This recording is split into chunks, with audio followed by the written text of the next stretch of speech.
And we're back, YouTube. Thank you for tuning in. As always, I appreciate that. Today, let's review Metro Exodus.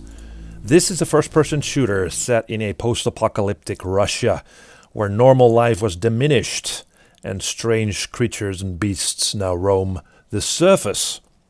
Speaking of the surface, the game's story centers on a train journey on the surface of Russia through the wastes to find human survivors of the apocalypse.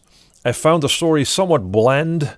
I never felt really connected with any of the characters that are in the game, mostly because they're not very sympathetic, and dialogue is also oddly and just strangely delivered by the actors who are obviously not native English speakers. What satellites? You want to leave the fucking planet? Artyom, we have to learn who those men with the car are. They do look like regular bandits, but we can't take risks here. Which, at first, is kind of authentic in a way that these are Russian people, but it starts to get irritating quite quickly. Although not an open world game, it does offer a series of quite large areas for you to explore and where the story takes place.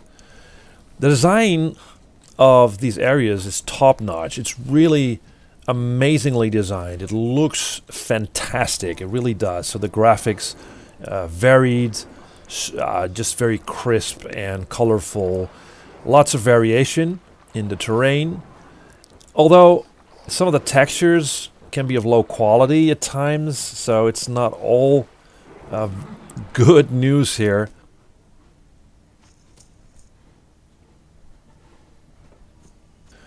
But oddly, by choosing this sort of a mixed bag of ideas and different areas for you to explore, the game kind of loses much of the charm that the previous Metro games offered.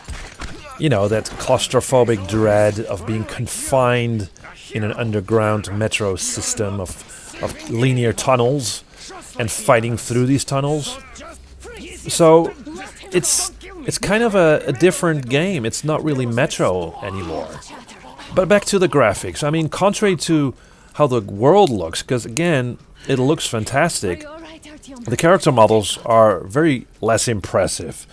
And they're not very well animated, especially the mouse, kind of robotic moving around, and the characters aren't really very distinguishable one of the other. And creature design is brilliant, though.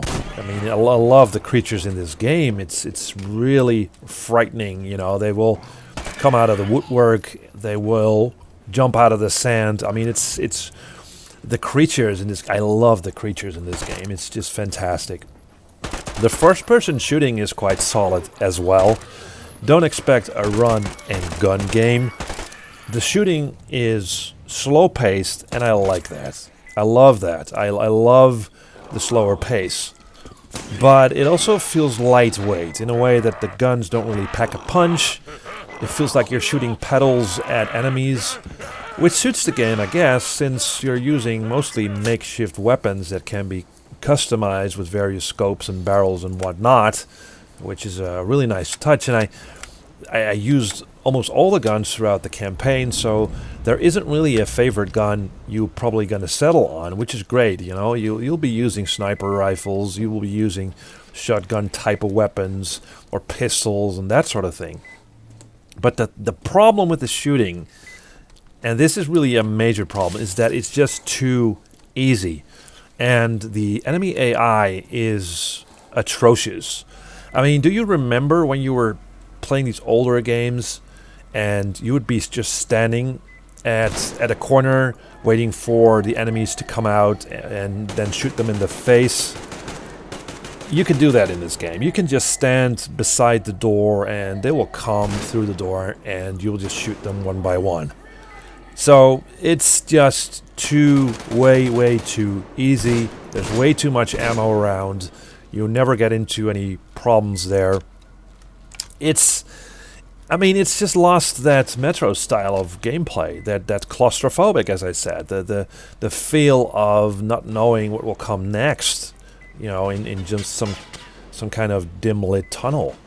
So overall, I think this game is really solid. It's good. I had fun with it, but it's just not brilliant. It's far from brilliant. But again, it's a good time, right? So I can recommend this game, but don't expect a brilliant one. Thank you guys for watching, and see you next time.